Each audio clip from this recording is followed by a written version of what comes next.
Hello, hello, good morning. Kumusta po ang lahat? Balik garden ulit po tayo.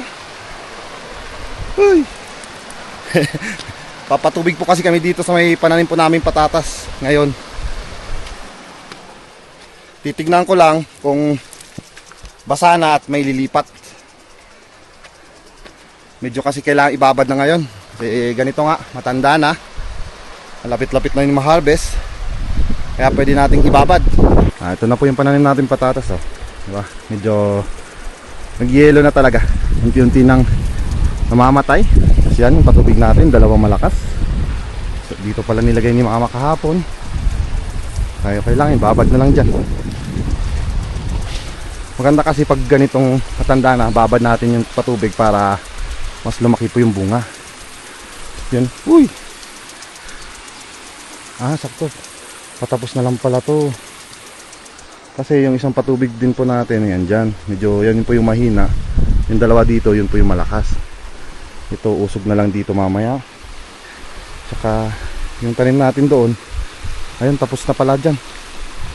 Kita dito, basa na eh. Ayun, ikot muna tayo. Punta natin ngayon pananim natin din sa taas.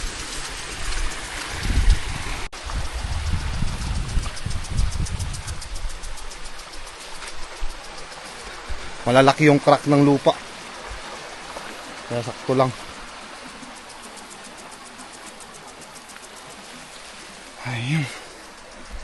Punta tayo dun sa pananim po nating spinach. Kasi kanina, nung bago pa po akong pumunta dito, nakasabay ko po yung kumukuha sa atin dito banda. Medyo gumanda po ulit yung presyo. So nag-o-order sa atin. Pero bukas na yon. Titignan lang po natin ngayon kung gaano po siya kalaki. At least maganda. Dire-diretso na po yung harvest natin. Katapos lang natin mag-harvest dun sa carrot. Ayan, spinach. Sunod bukas. Tapos mga next month, yung sa patatas naman. Matataas na yung damo. Ayan po siya. Hindi na masyadong kita yung spinach natin. Ayan, kailangang hawiin yung damo. Pero okay lang din, humaba na po. Ito po yung spinach natin. Kasing green po ng damo. Ito, spinach. Ayan, pwede. Pwede na pala ma-harvest. Oo nga, pwede doon sa harap. Tingnan natin dito sa gitna. Ayun. Parehas lang. Ayan. Timing din. Anyayabong talaga. Ganda. Ito na po yung tinanim natin nung last. Yung nag-umpisa ng tumubo. Bago po tayo bumiyahe. Ito na siya. Konting timbot na lang. Meron ulit. Kaso malilit pa lang. Naatake na ng insekto. Ay, kailangan patubigan to. Tsaka sprayhan ng insecticide. Para lang ma-minimize po natin yung butas-butas ng mga insekto dito. Pag natapos na po siguro yung patubig natin dyan sa patatas, pwede na to siguro bukas. Ngayon tapos na rin yan eh. Yun, naikot na po natin yung ating pananim. Tsaka yung harvestin natin bukas. So pwede na po tayong bumaba. At ngayong araw po na to, iba po yung gagawin natin. Bali, ang gagawin po natin ay magpapat muna ako ng mga binhing binigay po sa akin. May ibinigay na naman po ulit si boss. Yung pinagbentahan po natin ng carrot na mga punla. So kailangan nating itanim na para meron tayong may tanim pala. May punla muna bago natin may tanim. Bali, ito na po yung patatas po pala natin dito sa kabila. Ayan, saktong umikot tayo. Kita na rin natin. Parang maganda itong lupa na to na kunin natin pag anuhan ng binhi para maipat. Mga damo lang naman to. Kita kasi buwaghag siya. Tsaka maraming ng damo. Compost. Yan. Bali, ito pala naharbisan ko to. Kinuhanan ko. Bumisita po kasi yung pinsan ko tsaka yung tito ko dito sa amin ng isang araw, kaya ngayon lang po ulit tayo nakapag-vlog. Ngayon lang tayo nakapunta ulit dito sa garden. Namasyal sila dito. Ayun, pinapasalubong namin patatas. Nagkukuha akong patatas dito. Tsaka dun sa baba, kumuha din ako dun. Kaya ito, bawas na. Pero at least nakita ko na yung bunga. Medyo okay din naman. Bali, malalaman nyo din po yun pag nag-harvest po tayo nitong patatas. Hugas lang tayong pa dito sa sapa. Oops!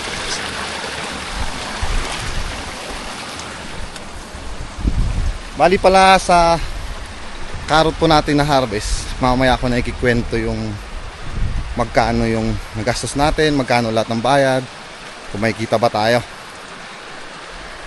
Para hindi kaka-intro pa lang total agad. Trabaho muna tayo. Pero ang kagandahan nun mga kagarden, natutuwa sila sa atin. Kasi yun nga, maganda po yung na-harvest natin. So ano kaya? Magtatanim ulit tayo ng ganong klaseng carrot o hindi na? Pero para sa akin, gusto ko magtanim ulit po ng ganong klaseng carrot. Kaya yun, nagpa-order po ulit tayo. At least naipakita nating maganda yung pananim po natin, yung naging outcome nya. Kahit 2 bagyo pa yung dinaanan ng pananim natin, maganda pa rin yung outcome nya. Kaya yun, tatanim ulit tayo, pero maghihintay pa lang po tayo ulit ng binhi na ibibigay. Kasi imported yung binhi po natin, medyo may kamahalan siya, tsaka matagal dumating. Itong isa, ayun, kamatis, binigyan tayong kamatis. Ano pa ba? Kamatis to. May cauliflower pa tayo. Nahulog. May cauliflower pa tayo. Cauliflower. Tsaka shiso. Meron tong shiso. Hulog basil. Mahilig sa mga basil dyan. Meron na tayong spinach. May basil pa. Ayun. Tsaka mga bell pepper. 2 klase, Poblano tsaka Anaheim. Yun. So, pero hindi natin pupuna lahat ito. Bali, ilang seeds lang. Kasi, titistingin pa lang natin. Yun na yung kagandahan. Titistingin natin lahat. Ito. Tingnan natin kung mapapatubo natin. Pero sana, siyempre, kailangan mapatubo talaga natin para very good. Para hindi sayang sa oras, di rin sayang sa pagod. Kung totoo, hindi naman masyadong nakakapagod yung magpunla. Ang ano lang kasi, sayang yung oras kung hindi tumubo. Kaya mamaya, papakita ko sa inyo kung paano gagawin natin. Sa ngayon, kukuha muna tayo ng lupa. Mamaya natin itong mga punla na yan, dyan muna. Bali, labas ulit tayo. At kukuha tayo ng sako. Yan. Tara, kuha po tayo ng doon, lupa. Ayan, mga compost. Tanggalin lang natin tong damo. Kasi mabilis tumubo yan Ayan.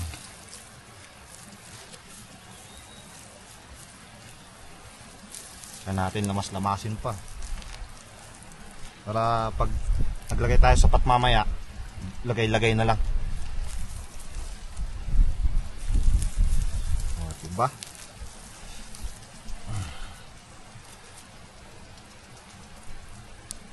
Maganda sana dun sa may mga kahoy-kahoy dyan. Kaso nga lang mabilis tumubo po yung damo pag dyan tayo kukuha. Pati dun sa kabila. Kaya dito na lang. Malambot din naman yung lupa natin dito Wala naman po problema. Tanggalin lang po natin yung mga bato-bato na medyo malalaki. Maganda sana kung dadirect natin sa plot na ganyan. Kaso nga lang, sayang din yung space. Mas magandang nakapat para kung tatanim tayo, yung pat na lang po yung bibit-bitin natin. Yun ganun lang gagawin natin yun. Makakatuwa lang mga ka-garden kasi pinagkakatiwalaan na tayo ngayon, kaya mahirap din sirain yung tiwala nila. Lalo na ngayon, nag-uumpisa pa lang po tayo. Bali, nakalimutan ko na yung organization po, kasi may organization po kasi yung sinabos na tumutulong sa mga farmers. So yun yung kagandahan nun. Ano din ng farming, at least direct tayo ngayon, direct. Pero sa ibang pananim natin katulad nito mga patatas, okay lang din naman sa trading post tayo para iba. Pero kung kukuha sila, magbibigay din tayo. Totoo nga, kukunin sana nila to pero depende kung ano pa mapag-uusapan. Patatas natin, sila din yung kukuha. Kaso nga lang, pag-uusapan pa namin ni mama. Kasi syempre hindi ko naman sariling tanim din ito. So dalawa kami. Kung anong pag-usapan, tsaka ano na malalaman sa susunod.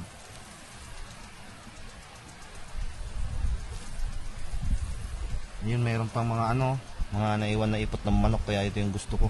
Itong ihalo natin dito sa lupa. Bagay doon mamaya, salain natin ulit. Hindi naman 100% na yung pagsasala kong ganito ay matatanggal ko yung mga bato-bato medyo malalaki.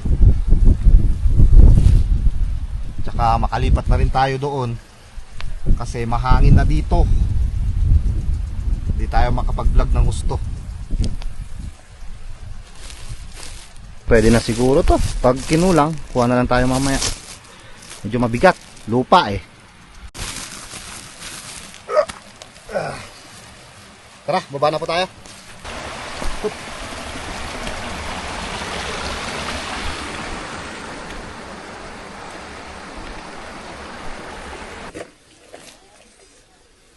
Sasalain na po natin. Gamit natin clips. Wala akong makitang dyan.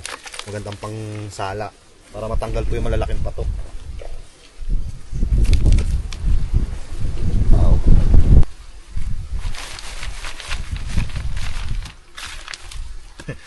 Ayaw lumabas.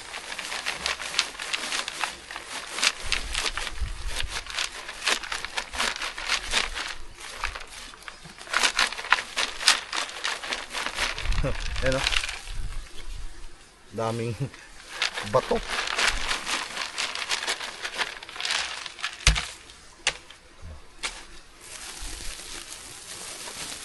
Ito yung nasala natin. Medyo okay na rin siya. Mas medyo may pagka black yung lupa. Kaya magandang pagpunlaan. Kukunti na nga lang muna ilagay natin.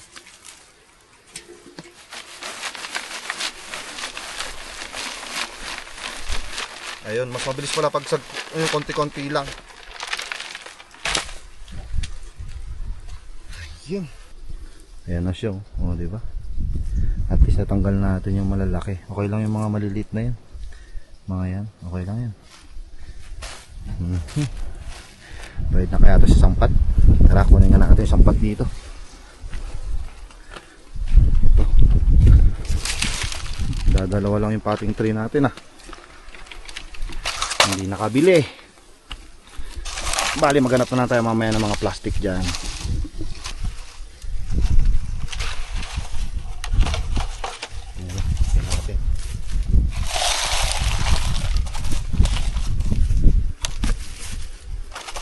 Dito.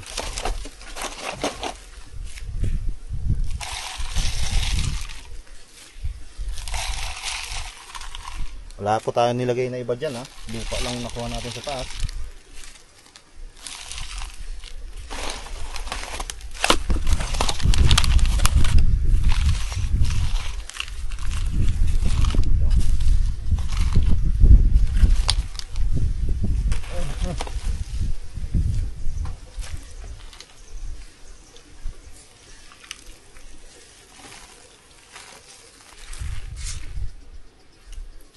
Try natin ilagay ito.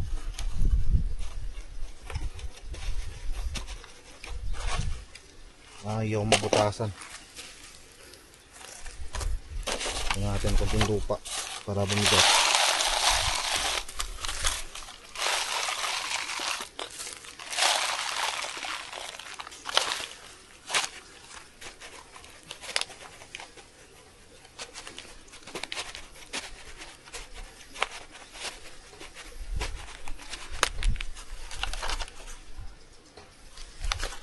Ayun, butas na. May mga butas na. Pwede pala yun. Pwede palang ganun. Di na natin tusok-tusukin na kusang butas-butasan natin.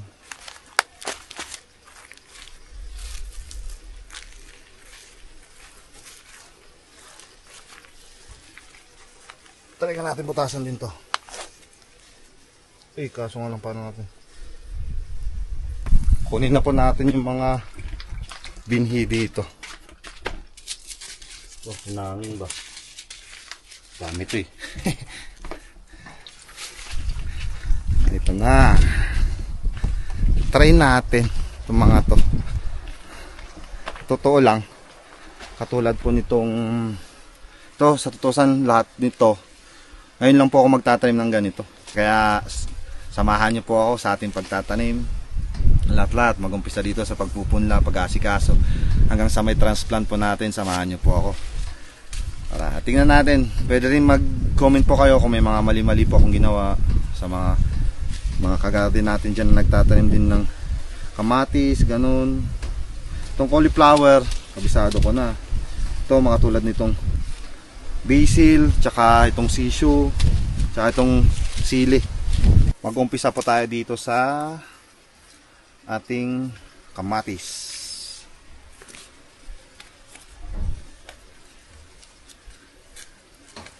Punitin na natin. Ay!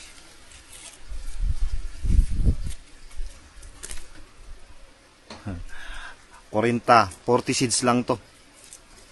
Itong isa. Itanim na natin lahat. Parang, parang wala pa.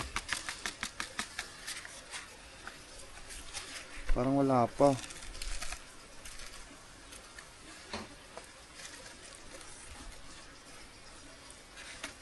Simutin na natin. Ayun, wala na. Wala na laman. Ito lang. Ay! Buti hindi lumipad.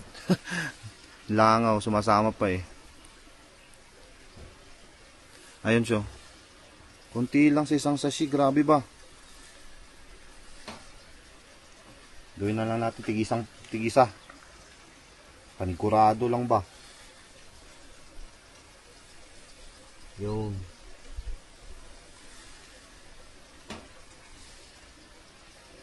Di na natin binabad. Kahit matagal tumubo, okay lang yan. Malaro-laro ulit tayo ng sungka-sungkaan.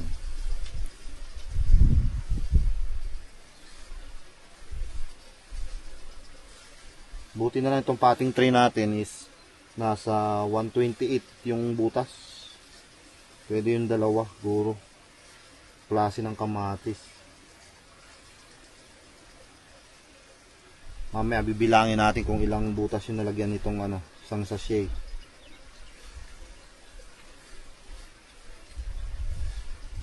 Pari testing pa lang naman natin to mga kagarden Kaya binigyan lang tayo ng tig-isang sachet ng mga to. Katulad din po ng carrot. Tig-isang sachet lang yung binigay sa atin doon. Pag napakita natin na maganda ulit ang magiging outcome, edi bibigyan tayo ulit noon.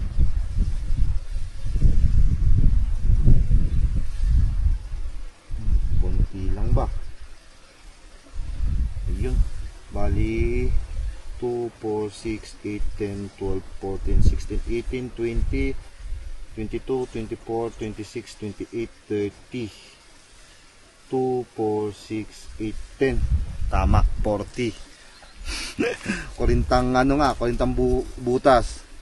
Ito naman medyo marami-rami itong isang klase din ng kamatis. Chipolas Pride, sabi niya. Chipolas. Ito mountain fresh tong isa, yung 40 pieces. Buksan din natin to. Ay, mas maliliit pala to. Ay, dumikit siya dun sa ano. Dumikit siya dito sa gilid. Mas marami to ah. Balik, punuin na lang natin yung naiwan. Or ano kaya, 40 din? 40 butas. Tingnan na natin mamaya.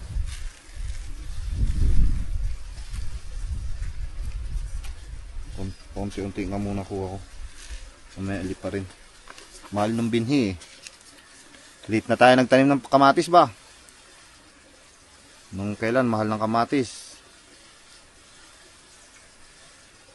Yun. Medyo maliliit po yung ano nito. Butil niya kaysa dun sa isa. Medyo malalapad. Lagay ulit tayo tig-isa. Tsaka ko nalagyan ng marka mamaya. At least alam ko naman na 40 na butas yung nalagyan natin dun. Dito naman. Oops.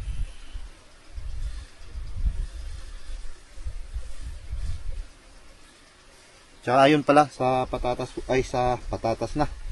Sa carrot po pala natin. Bali kabuuan po na kilo nun neto sa resibo is nasa 550. Maganda naman po yung kuha sa atin. 95 ang kuha sa atin. So medyo malaki-laki din yung bayad. Nasa 95. Yung nasa ano ata eh. Basta 40 plus 1,000 lahat ng bayad. Ayun, sinend na sa akin kanina yung balanse po nila. Tsaka yun yung bali expenses pala natin. Expenses natin dun sa carrot. Yung punla po kasi nun is sila na po nagbayad. Yung bali si boss parang hindi naman sa libre kaya binawasan po namin yung presyo. 100 sana yung presyo kaso siya na yung magbabayad nung punla. So nagbawas kami ng 5 pesos sa usapan namin na 100 na presyuhan nakuha sa akin. So at least nalibre tayo ng binhi. Bali kaya lahat na nagamit ko dito sa garden is nasa umaabot ng ano yung tinutal ko kahapon. Nakalimutan ko po kasi yung listahan nasa bahay. Pero kahit sabihin ko na lang nasa 15,000 or 12,000. Medyo nagmahal po kasi ng mga ano nung mga pataba, ganon, chicken dang, medyo may presyo, hindi katulad ngayon na medyo bumaba na ng konti. So yun, nasa 12,000 plus. Tas yung transportation po natin na bali pati pinangkain ng driver binigyan ko, pumunta ng 5,200.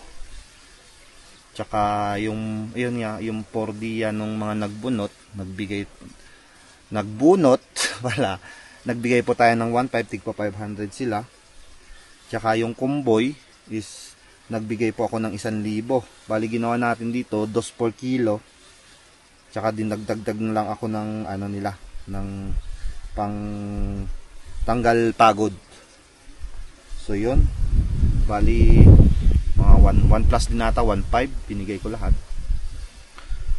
Tsaka ano pa ba yung mga expenses ko dito Bali, yun lang yung mga naging expenses ko.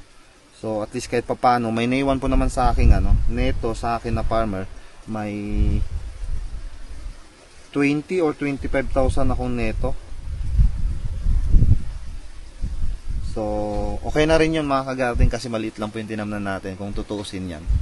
Kung sa ibang gulay dito sa amin katulad ng repolyo, pwede po kung mahal ang repolyo, mas mahigit yung may papalabas niyan, yung isang tinamnan pa natin, yung isang span na yan, isang terrace.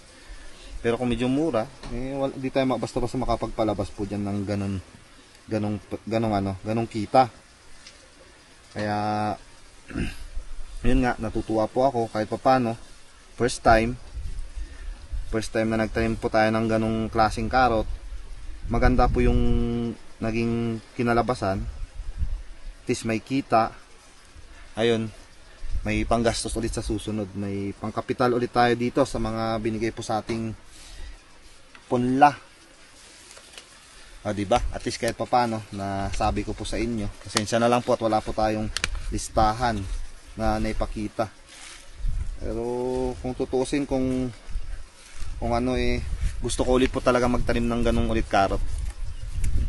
Kaso nga lang, wala pa yung binhi in order ulit. Maraming nagtatanong po pala dito sa amin about dun po sa carrot na tinanim ko. Gusto din po nilang magtanim. Kaso nga lang po, pili lang po yung binibigyan nila ng ganun. So, ayun, wag pong magtatampo yung ibang mga kagarden natin dyan na hindi po mabibigyan. Bali po kasi ako, first time ko lang po sumali dun sa grupo nila. So, hindi po tayo basta-basta binibigyan din ng maraming mga punla. Pero yun nga, at least naipakita po natin na maganda po yung ating mga tinanim. Kaya yun, may tiwala na sila sa atin kahit papano. Kaya ito, binigyan po ulit tayo ng mga iba-ibang klase na naman. Para daw, at least hindi daw ma-focus na puros ganito na lang. At least ito daw kasi, pwede kong may patapadala kahit tingi-tingi. Ayun din naman yung gusto ko. Kahit papano, may pumapasok po sa atin ng weekly na income. Pag masalo na pag yun nga, may makaharvest na tayo dito sa ating mga may pupunla. Parang ganun mangyayari. At least alam nyo na po mga kagarden. Kung may karagdagang katanungan pa po kayo, comment lang po kayo at sagutin ko na lang po sa comment section para hindi po masyadong humaba yung ating video ngayon. So yun, natapos ko na pala yung itong isang potting tray. Bali, lagyan ko na lang marka mamaya dito. Ito, may naiwan pa dito sa isa. Pero okay na yun. Marami na to. Para naman hindi masyadong tawag doon. Maraming pagtatamnan na natin medyo kasi tawag doon. Konti lang yung pagtatamnan din natin. Tsaka itatry pa lang natin to. Pag parang nakabisado na natin, lalo na ako, pag nakabisado ko na po ito, tsaka ako na lang dadamihan ulit sa susunod. Bali mangyayari po dito, bali kung malapit na mamatay yung naitanim natin na ganito, pag na-transplant na po natin, naka-harvest na natin, tsaka tayo ulit magpupunla. At least may reserva po tayo para hindi po tayo bili ng bili. Diba? Ayun, dito muna ito. Ayun, takpan ko na lang pala muna ng lupa para minsanan na. May naiwan pa kanina. Kunti lang. Tingnan natin sa ibabaw. Mamaya ako na ayusin dyan, tsaka papatubigan. Takpan lang ng manipis.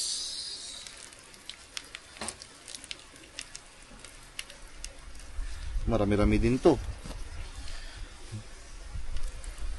This maganda kasi yung gawin kasi talaga natin ngayon is yung may pasunod-sunod. Kaya ito muna, titisting po muna natin to. Pag mga na naman, yung sinasabi ko kanina, saka tayo ulit magpupunla. Titisting pa lang Ayun, okay na to. Baba natin dito. Medyo mabigat. Diyan lang yan. Ito naman isa. Oops.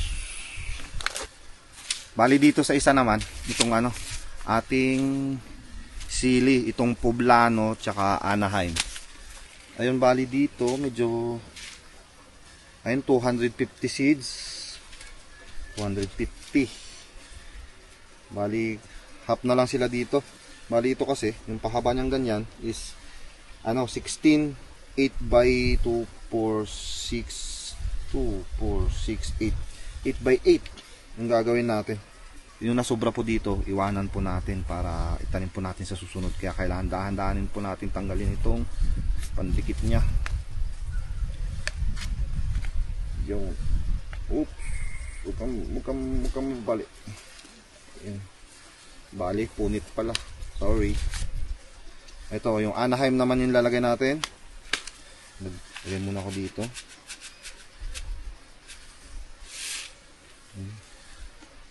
Ayan, medyo malalaki yung seeds.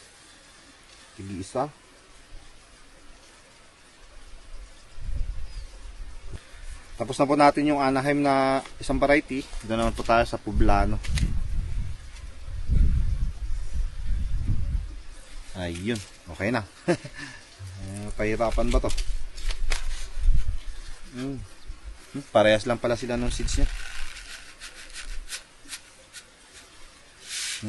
Ganun din. Bali, yan na po yung ating punla. Ito yung sa sili, kamatis. Dito yung sa cauliflower, tsaka pati dito. Hanggang dito, cauliflower yan. Dami. Tsaka dito yung sisyo. Tsaka, ay hindi pala, basil pala ito. Dalawa. Kasi itong tatlo, sisyo. Bali bukas, gagawin ko dun sa bahay ng mga tag para malagyan natin ng tag mga yan. So yun, naiayos na natin dito. Mag-i-spray na po tayo ng insecticide para yung mga may kulik-kulisap pa or ano, mga insekto dito sa lupa mapatay para hindi pa dagdag kainin yung ating punla. Lalo nito mga may mga ano pa nga may mga langgam. So kailangan natin mag-spray muna. Yung i-spray po pala natin, diretso na rin dadagdagan na natin yung tubig para diretso na rin na parang patubig niya. So ayun, insecticide lang kukunin natin. Saan ito? Itong super insecticide gagamitin natin. Hindi na muna tayo mag-spray ng fungicide. Insecticide lang, sapat na. So ayan, gamitin natin itong sprayer. Kailangan ligong-ligo. Kung hindi ligong-ligo, basang-basa.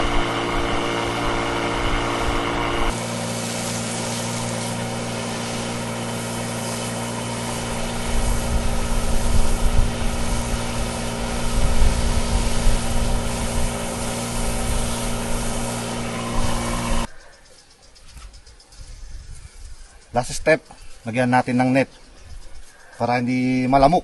Kasi joke lang. Huwag tayo masyadong seryoso. Lagyan na natin ng net.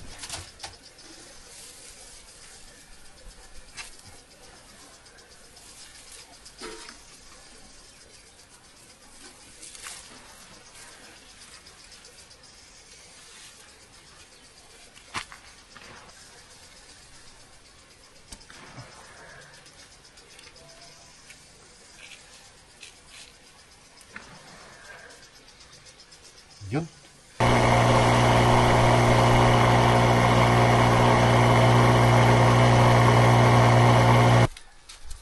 Bali ito, inubos po natin yung ating cauliflower doon. Tsaka itong isang kamatis. Bali dito sa sili, marami pa tayong iniwan. Yun. Tsaka itong isang klaseng kamatis, meron din. Marami-rami pa. Para pa ipangsunod po tayo. Yung basil natin, bali konti lang yung nakuha ko doon, ay tinanim ko doon. Kasi malilit po yung binhi nito. So at least meron pa tayong reserba. Pati sa sisyo, meron din. May reserba rin po tayo. So yun, bali, yun lang yung ginawa natin sa araw na to. Thank you po ulit ng marami sa walang sawang nyo pong suporta, tsaka sa walang sawang nyo rin pong panonood.